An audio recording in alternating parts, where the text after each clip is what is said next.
Now, the first thing that we're going to look at is the accounting for the investment in the books of the investor. It's not technically part of the equity accounting requirements, but it is a good idea to get a sense of what happens in the books of the investor with the investment itself. So, if the investor obtains the influence through a share purchase, which is pretty much the way this is going to happen, what we see is a fairly standard entry. We have debit investment $300,000, credit cash $300,000.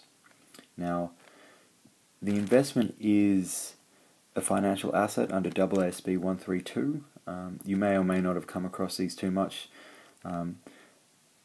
but for all intents and purposes, these get treated either one of two ways. Again, we're not going to go through the details of the requirements of AASB 132.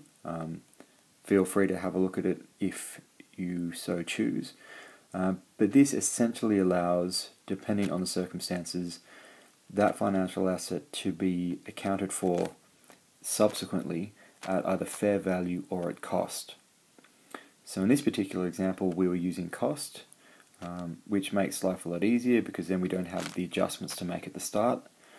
But you may also get questions where the investor actually accounts for the investment at fair value, so there will be adjustments made in the books of the investor which you have to eliminate and basically reverse out when you get to the consolidated financial statements. Again, that's not something that will be covered in this particular example, but do keep an eye out for.